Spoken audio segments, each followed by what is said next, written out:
ሰላም ጤና ይስጥልኝ የተወደዳችሁ ተመልካቾቻችን ከከፋ ቴሌቪዥን የሰዓቱን ዜናዎች ይዘን ቀርበናል። ከዜናዎቹ ጋር ቤተልሔም መምሩ ነኝ። አብራችሁን ቆዩ። የወጣቶችን ሁለንተናዊ ተጠቃሚነት ለማረጋገጥ የዘርፉን አደረጃጀት ማጠናከር እንደሚገባ በከፋ ዞን ብልጽግና ፓርቲ ቅርንጫፍ ጽህፈት ቤት የወጣቶች ሊግ ጽህፈት ቤት ገለጸ። ጽህፈት ቤቱ የዞን ማዕከል ፐብሊክ ግንባር መሰረታዊ ድርጅቶች ኮንፈረንስ አካሂዷል። ምህረታ ብርሃኑ ተጨማሪ አላት። የብልጽግና ፓርቲ ወጣቶች ሊግ አሰራርና አደረጃጀት መመሪያ በየመሰረታዊ ድርጅት ቀርቦ በኮንፈረንሱ ተሳታፊዎች ውይይት ተደርጓል። በሊጉ አደረጃጀትና አሰራር መመሪያ የሚመራ ጠንካራ ተቋም መፍጠርና የወጣቶችን ተጠቃሚነት ለማረጋገጥ ወጣቶች በራሳቸው አደረጃጀት መመራት ወሳኝ ሚና እንዳለውም ተጠቁሟል። በስነ ምግባር የታነጸና የመፈጸም አቅም ያለው ጠንካራ የወጣት አመራርን በመፍጠርና ለፓርቲው የወጣት አመራር መፍለቂያ አደረጃጀት እንዲሆን ማድረግ እንደሚገባም ተመላክቷል። የወጣቶቹ የፖለቲካ ተሳትፎ ጎልቶ እንዲወጣ በማድረግ ወጣቶች በኢኮኖሚያዊ በማህበራዊና በፖለቲካዊ ዘርፍ ተጠቃሚነታቸውን ማረጋገጥ ከሁሉም እንደሚጠበቅ ተገልጿል።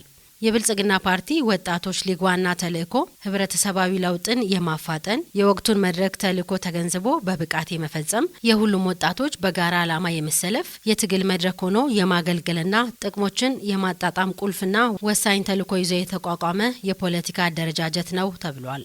የወጣቶች ሊግ ተልእኮውና አሰራሩ ወጥነት እንዲኖረው በየደረጃው ያለው የአመራር አካላት አደረጃጀት ተልእኮና አሰራር ለመወሰን የሚያስችል መመሪያ ተዘጋጅቶ ስራ ላይ መዋሉም ተጠቁሟል።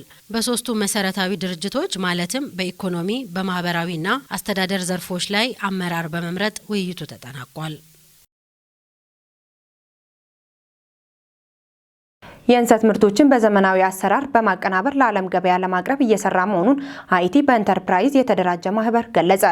የማህበሩ የስራ እንቅስቃሴ USAID በተሰኘ መንግስታዊ ያልሆነ ድርጅትና በፌዴራል ከፍተኛ ባለሙያዎች ተጎብኝተዋል። ዘገባው የባልደረባችን ናስር ተማምነው ተጨማሪ አለ። የማህበሩን የስራ እንቅስቃሴ የጎበኙት USAID የተሰኘ መንግስታዊ ያልሆነ ድርጅት አባላትና የፌዴራል ከፍተኛ ባለሙያዎች ለስራው ውጤታማነት አስፈላጊውን ድጋፍ እንደሚያደርጉ ገልጸዋል። የድርጅቱ ከፍተኛ ባለሙያ በሰጡት አስተያየት በጎበኙት ስራ መደነቃቸውን አመልክተው ይህም ሊበረታታ ይገባል ብለዋል። USAID ኢትዮጵያ ከዚህ ጋር በተያያዘ በሰፊው ከግሉ ሴክተር ጋር ይሰራል። ስለዚህ አንዱ የኛ የግሉ ሴክተር ፓርትነራችን ሃይቲ የምግብ ማቀነባበሪያ ነው። ሃይቲ የምግብ ማቀነባበሪያን የምናግዝበት ዋናው ምክንያታችን ሃይቲ በኩል ሆነን ሌሎቹን ገበሬዎችም ከነሱ ጋር በማስተሳሰር አንደኛ ስራውን ለማሳለጥ፣ ሁለተኛ ገበሬዎቻችን ከማምረት በላይ በኢኮኖሚ ተጠቃሚ ለማድረግ ነው በሰፊው እየሰራን ያለ ነው። የዛ ስራ አካልም ስለሆነ የጉብኝታችንም ዋናው ፐርፐዝ ይህንን ያጠቃልላል። ባለሙያው አክለው እንሰትን በዘመናዊ መንገድ አቀነባብሮ ለዓለም ገበያ ለማቅረብ ስለተጀመረው እንቅስቃሴ ማብራርተዋል። እንግዲህ በዋነኝነት ከሃይቲ ጋር አሁን በመጀመር ላይ ነው ያለነው። ከሃይቲ ጋር ስራዎችን በዋነኝነት ከሃይቲ በፊት አብረን የምንሰራቸው ጥቃቅንና አነስተኛ የተደራጁ ከእንሰት ጋር በተያያዘ ማሽነሪዎች ዲስትሪቢዩት አድርገናል። እነኛ ማሽነሪዎች በተሻለ መጠን እንሰትን የመጀመሪያውን የማቀነባበሪያ ሂደት አቀናብረው ሰፊ የሆነ ገበያ ለመፍጠር ነው ከሃይቲ ጋር የምንሰራው። ስለዚህ ሃይቲ እኛ ያደራጀናቸው ከኛ ጋር አብረው የሚሰሩ ጥቃቅንና አነስተኛ የተደራጁ እንሰት ፕሮሰስ የሚያደርጉትን የሰፕላይ ቼኑን ለማሳለጥ ከነሱ ጋር የማገናኘት ስራ እንሰራለን። በተመሳሳይ ሃይቲ እስካሁን ድረስ እንደምታውቁት በሰፊው እያመረተ ያለው የዳቦ የእንጀራ ምርቶችን ነው። በተጨማሪ እንሰትን ኮሞዲቲዝ ውስጥ ስንጨምር የሚያስፈልጉ ማሽነሪ ግብዓቶች ይኖራሉ። እነኛ ማሽነሪ ግብዓቶች በፕሮጀክታችን ድጋፍ የነሱም ኮንትሪቢዩሽን እንዳለ ሆኖ እናግዛለን። ስለዚህ የምታዩቸውን እንግዲህ ይሄ ለምለም ሀገር ነው። ቦንጋ ባየነው መሰረት የምድር ገነት ብለነው ነው የምንሄደው። ስንሄድ ብዙ እንሰቶች ይመረታሉ። እነኚህ እንሰቶች ከመብላትም በላይ ወደ ገበያ መውጣት አለባቸው።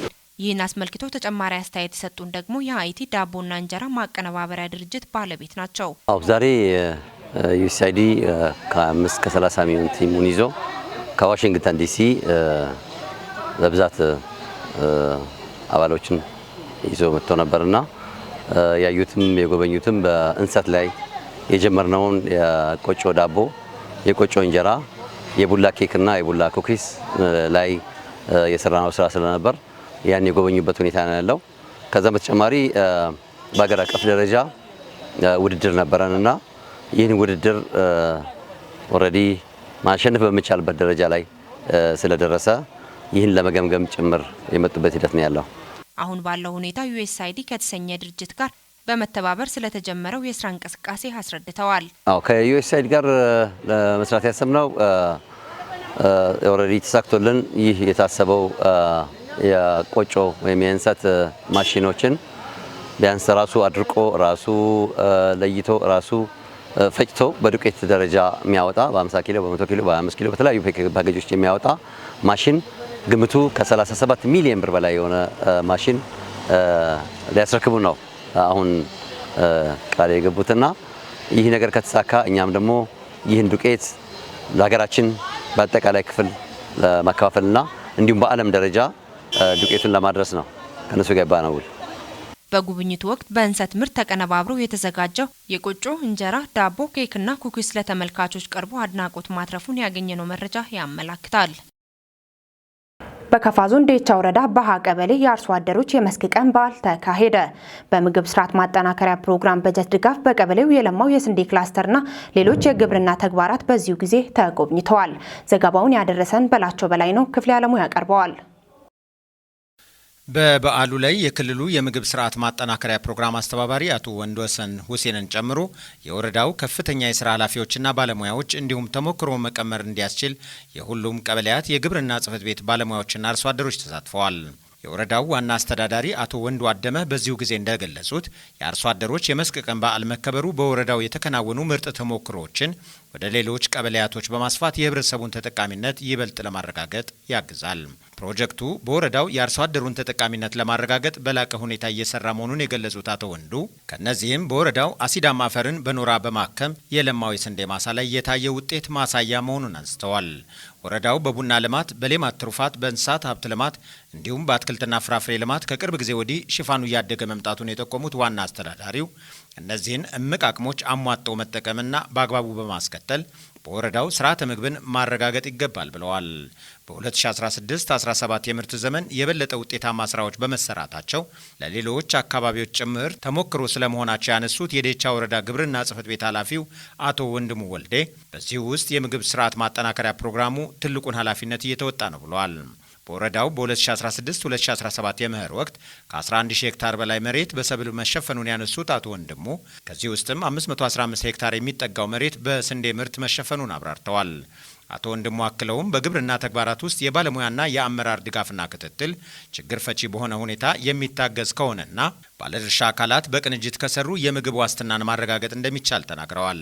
ኃላፊው በስርዓተ ምግብ ተኮር የግብርና ተግባራት ላይ የሚንቀሳቀሱ ፕሮጀክቶች ሁለንተናዊ ድጋፍ ታክሎበት በወረዳው በሁሉም ዘርፍ ተግባራትን ማሳካት እንደሚቻል በሁሉም የወረዳው አካባቢዎች የተመዘገበው አመርቂ ውጤት ማሳያ ነው ብለዋል።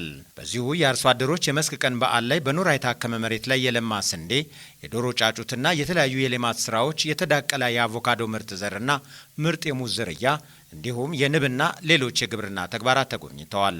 በበዓሉ ላይ የተሳተፉ የግብርና ባለሙያዎችና አርሶ አደሮች አፈርን በኖራ ማከምና በማስፋት ምርትና ምርታማነትን ማሳደግ እንደሚቻል ልምድ መውሰዳቸውን በመግለጽ የልምድ ልውውጡ በወረዳው ሁሉም ቀበሌዎች የዚህን ተሞክሮ ለማጠናከር የሚያግዝ መሆኑን ተናግረዋል። የምግብ ዋስትናን ለማረጋገጥ የበጋ ስንዴ ምርታማነትን ማሳደግ እንደሚገባ በከፋ ዞን ብልጽግና ፓርቲ ቅርንጫፍ ጽሕፈት ቤት የአደረጃጀት ዘርፍ ኃላፊ ወይዘሮ ጽዮን ታዬ ገለጹ። ይህን ያሉት በሺሾ እንደ ወረዳ ዋና ቦላ ቀበሌ ላይ የበጋ ስንዴ ማስጀመሪያ መርሃ ግብር በተካሄደበት ወቅት ነው። የወረዳው መንግስት ኮሚኒኬሽን ዘገባ ነው። ምህረት ማሞ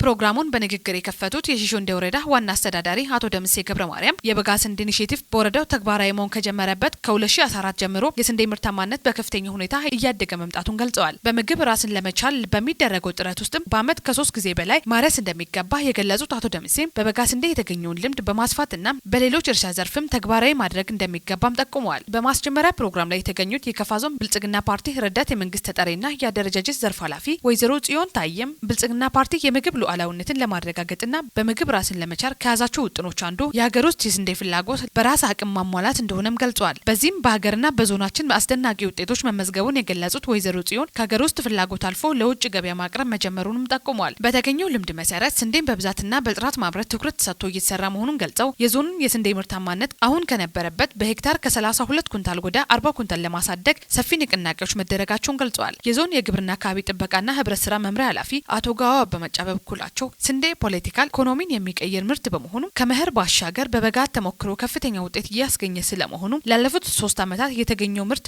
ማሳያ ነው ብሏል። በ2017 ዓመተ ምህረት በዞን ከ3000 ሄክታር በላይ ማሳ በበጋ ስንዴ እንደሚለማ የገለጹት ከዚህም ከ120,000 ኩንታል በላይ ምርት ለማግኘት መታቀዱንም ገልጿል። ምርታማነቱ ካሁን ካለበት ሄክታር ከ32 ኩንታል ወደ 40 ኩንታል ለማሳደግ የመሬቱን አሲድ መጠን በመለካት በኖራ ማከምና የመስኖ አማራጮችን ማስፋት ትኩረት እንደሚሰጠውም ገልጿል። በዞኑ የተያዘውን እቅድ ለማሳካት ሺሾ እንደ ወረዳ ትልቁን ድርሻ እየተወጣ መሆኑን የጠቆሙት አቶ ጋዎ ዛሬ የሚካሄደው የዋና ቦላ የበጋ ስንዴ በካፋ ዞን ውስጥ ለመጀመሪያ ጊዜ ከአየር ላይ የሚረጭ የኢንስፔክለር መስኖ የተሞከረበት በመሆኑ ልዩ ያደርጓልም ብሏል። የሺሾ እንደ ወረዳ ግብርና አካባቢ ጥበቃና ህብረት ስራ ጽህፈት ቤት ኃላፊ አቶ አዱኛ ለሙ በበኩላቸው በወረዳው በዘንድሮ በጋ ስንዴ 361 ሄክታር ማሳ እንደሚለማ ጠቁመው ከዚህም ውስጥ 45 ሄክታር የሚሆነው ዋና ቦሌ ቀበሌ በማህበር በተደራጁ ወጣቶች እንደሚለማም ገልጸዋል። የስንዴ ምርታማነትን ለመጨመር ከዘር ልየታ ጀምሮ ትኩረት መሰጠቱን የጠቆሙት አቶ አዱኛ ዋና ቦላ ቀበሌ ከሚለማው ጠቅላላ ማሳ 38 ሄክታር የሚሆነው በትራክተር መታረሱንም ገልጿል። የመስኖ አውታሩን በመገንባትና የተለያዩ ቁሳቁሶችን ድጋፍ በማድረግ የምግብ ማጠናከሪያ ፕሮግራም FCRP ፕሮግራም ከፍተኛ ድርሻ እየተወጣ መሆኑን የገለጹት አቶ አዱኛም ለዚህም በወረዳው መንግስትም አመስግነዋል። በበጋ ስንዴ ልማት የተሰማሩ ወጣቶች በበኩላቸው በጋ ስንዴ ማልማት ከጀመርን ወዲህ ከፍተኛ የኢኮኖሚ ተጠቃሚ መሆን እንደቻሉም ገልጸዋል። በማስጀመሪያ ፕሮግራም ላይ የካፋ ዞን ከፍተኛ አመራሮች፣ የሺሾ እንደ ወረዳ አስፈጻሚ አካላት፣ የግብርና ባለሙያዎችና አመራሮች፣ የዋና ቦላ ቀበሌ አመራር አካላትም ተሳታፊ ሆነዋል። ሀገራዊ ምክክር ኮሚሽን ሁሉም ባሳተፈ መልኩ እየተከናወኑ የሚገኙ ምክክሮች የሀገሪቱን ችግር ከመፍታት አንጻር ሚናው የጎላ መሆኑን አካል ጉዳተኞችና ተሳታፊዎች ገልጸዋል።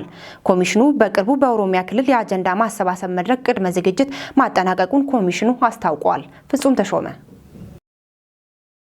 የሀሳብ ልዩነቶች የሰላም ጦርነትን ግጭትንና መፈናቀልን ሲያስከትሉ በርካታ የህብረተሰብ ክፍሎች እንደሚጎዱ ሳይታለም የተፈታ ሀቅ ነው። በተለይም የዚህ ጉዳት ዋነኛ ሰለባዎች የአካል ጉዳተኞች ናቸው። በሀገራችን ኢትዮጵያ ቁጥራቸው ቀላል የማይባል የአካል ጉዳተኞች የሚገኙ ሲሆን እነዚህም በሀገራችን የስነ ህዝብ ምጣኔ ከ1 10ኛ በላይ እንደሚሆኑ ጥናቶችም ይጠቁማሉ። እነዚህ ወገኖቻችን በሀገራቸው ኢኮኖሚያዊ፣ ማህበራዊና ፖለቲካዊ ጉዳዮች ውስጥ በንቃት መሳተፋቸው ለእነሱም ምቹ የሆነች ሀገርን በመገንባቱ ረገድ አስተዋጽኦ እንዲያደርጉ እድልም ይፈጥርላቸዋል። ይህን መነሻ በማድረግ የኢትዮጵያ ሀገራዊ ምክክር ኮሚሽን የአካል ጉዳተኞች በሀገራዊ ምክክር ኮሚሽኑ ላይ ቁልፍ ተዋንያን እንዲሆኑ የተለያዩ ተግባራትን በማከናወን ላይ ይገኛል። በዚህ ረገድ ኮሚሽኑ በምክክር ሂደቶቹ ላይ የሚሳተፉ አካል ጉዳተኞች ቢያንስ በ10 በመቶ ተወክለው የወከሏቸውን የህብረተሰብ ክፍል ሀሳብ በአደራ ይዘው ለኮሚሽኑ እንዲያቀርቡ ኮሚሽኑ የአሰራር ስርዓቶችንም ዘርግቷል። ይሄ የምክክር ሂደቱ ያው ለዜጎች እንዲጠቅም ነው። ለዜጎች እንዲጠቅም ማለት ከግል ተነስቶ ለቡድንም ሊሆን ይችላል፣ ለአካባቢም ሊሆን ይችላል። እንደ ሀገር ግን በሀገር ግንባታ ላይ የህዝብ ግንባታ ላይ ትልቅ አስተዋጽኦ ያለ ስለሆነ ሁሉም ዜጋ በውስጥ ላይ ይዞ የሆነ ነገር በቃ ዝም ብሎ እያለ ከሚኖር ውስጡ ላይ የሚሰማውን ነገር ወደ መድረክ በተሰጡ አማራጮች አቅርቦ የውይይት አጀንዳ አንድ አካል ሆኖ በሀገር ውስጥ ያለውን ችግር ፈቶ አሁን ያለው የጦርነት የቅሬታ አንዱ አንዱን የመግፋት የመገጫጨት ባህል ወጥቶ ሁላችንም እንደ አንድ ሀገር ዜጋ ለአንድ ሀገር እንደቆመ ሰው የሚኖንበትን ሀሳብ የራሱን ሼር ማድረግ አለበት። ልዩነቶች መጥበብ አለባቸው። አንድ መሆን አለብን። ለሀገራችን ሁሉም ሰው የማይተካ ሚና አለውና የራሱን ሀሳብ ኮንትሪቢዩት ማድረግ ወይም ማዋጣት አለበት። በመሆኑም በሂደቱ ላይ ሊኖራቸው የሚገባውን የውክልና ኮታ በመጠቀም ድምጻቸውን ለማሰማት ምቹ አጋጣሚ እንደሚፈጥርላቸው ተመላክቷል። እዚህ አካል ጉዳተኞችን ሁሉ ያካተተ ምክክር መድረክ በመደረጉ በጣም ደስተኛ ነኝ። ግን መጀመሪያ ከዚህ በፊት እንደዛ አይነት ሁሉን ያቀፈ ምክክር ላይ ተሳትፌ አላቅም እና ስለዚህ አሁን ዋናው ስለ ኢትዮጵያ ሰላም፣ ስለ ኢትዮጵያ ብዙ ችግር እንድንፈታ ነው የተሰበሰብ ነው።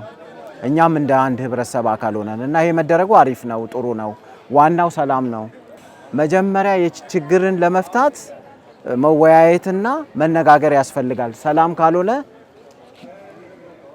እኛ አካል ጉዳተኞች የመጀመሪያው የሰላም ችግር ተጠቂ ነን። ስለዚህ አሁን የፖለቲካ ችግሮች ብዙ ነበሩ ከዚህ በፊትና ያንን ችግር ለማስቀረፍ ከመንግስት አካላት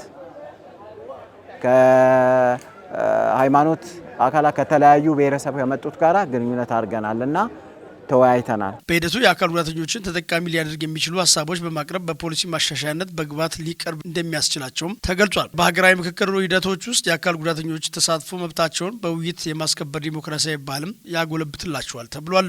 ሀገራዊ ምክክር ኮሚሽን ከሰሞኑ በኦሮሚያ ክልል የአጀንዳ ማሰባሰብ መርሃ ግብር ለማካሄድ የሚያስችለውን ቅድመ ዝግጅት ማገባደዱን ከኮሚሽኑ ትስስር ገጽ ያገኘነው መረጃ ያመለክታል።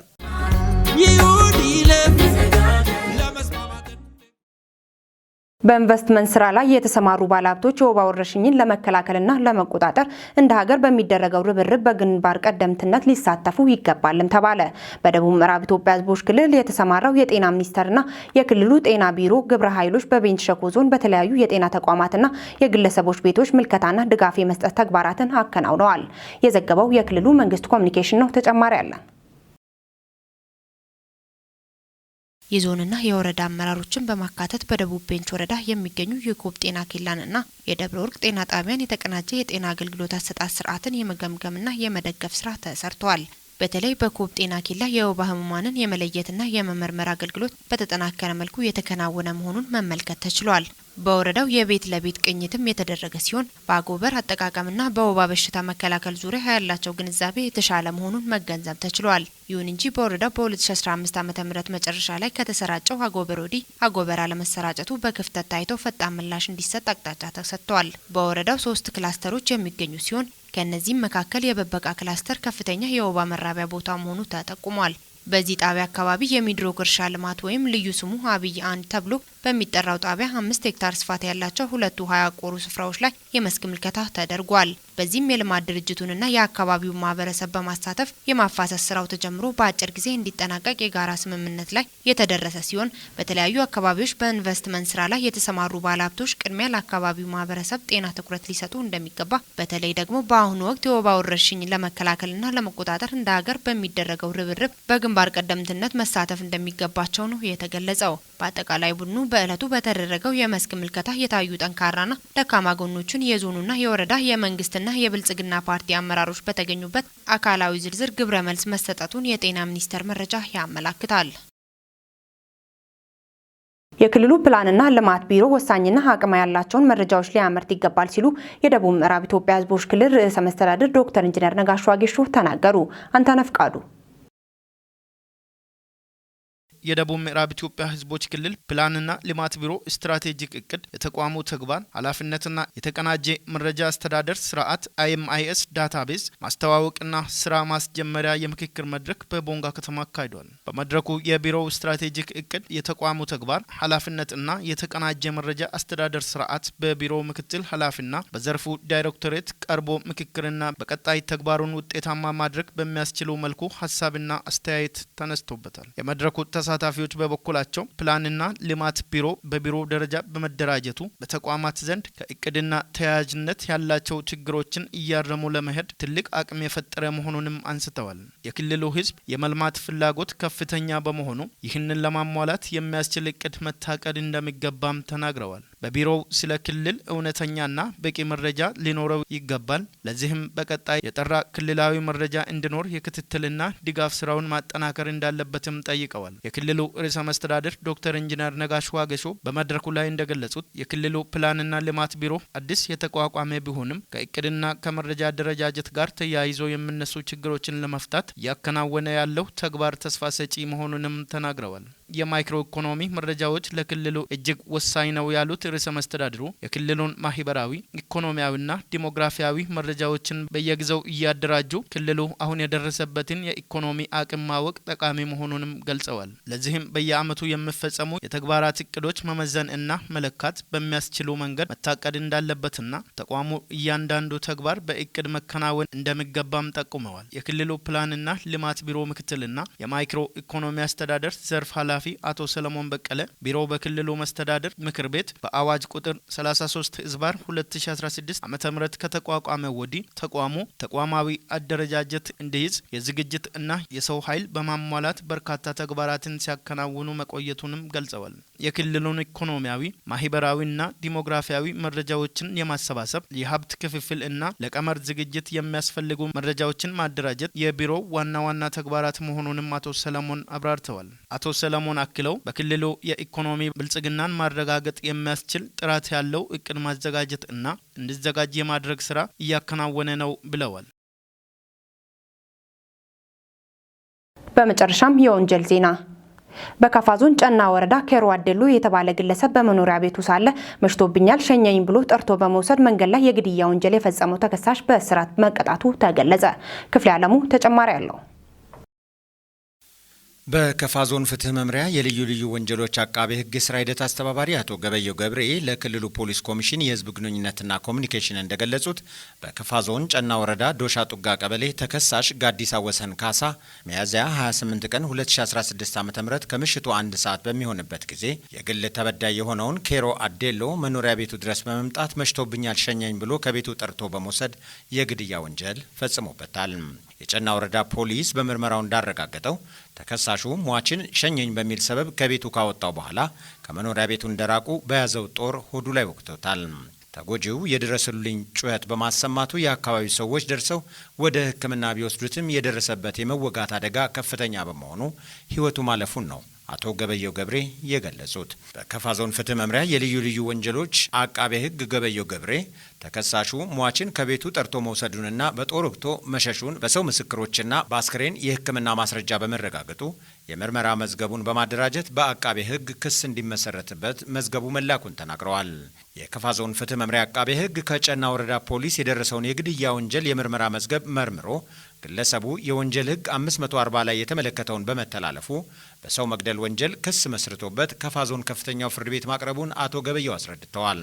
የካፋ ዞን ከፍተኛው ፍርድ ቤት አቃቤ ህግ በግለሰቡ ላይ ያቀረበውን የክስ መዝገብ መርምሮ ማስረጃዎችን አስቀርቦ የምስክርነት ቃላቸውን በማድመጥ ተከሳሹ በአቃቤ ህግ የቀረበበትን ክስ እንዲከላከል ብይን ሰጥቷል። ተከሳሹ በአቃቤ ህግ የቀረበበትን ክስ ማስተባበል ባለመቻሉ ፍርድ ቤቱ የአቃቤ ህግን ቅጣት ማክበጃና የተከሳሽን ቅጣት ማቅለያ አድምጦ በተከሳሽ ላይ የጥፋተኝነት ብይን ሰጥቷል። በዚሁ መሰረትም የካፋ ዞን ከፍተኛው ፍርድ ቤት ህዳር 30 2017 ዓ.ም ባስቻለው የወንጀል ችሎት ሌሎችን ያስጠነቅቃል፣ ተከሳሹን ያርማል በሚል ተከሳሽ ጋዲሳ ወሰን ካሳ በ13 ዓመት ጽኑ እስራት እንዲቀጣ ውሳኔ እንደተላለፈበት አቶ ገበየው መግለጻቸውን የደቡብ ምዕራብ ኢትዮጵያ ህዝቦች ክልል ፖሊስ ኮሚሽን ዘግቧል። ክቡራን ተመልካቾቻችን ለሰዓቱ ያዘጋጀንላችሁ ዜናዎች እስካሁን የተከታተላችሁትን ይመስል ነበር። ዜናዎቹን እየመራው ቤቴ ለመምሩ አብሬያችሁ ቆይታ አደረግኩ። የስፖርት ዘገባዎች የሚቀጥሉ ይሆናል። ሰላም ቆዩልን።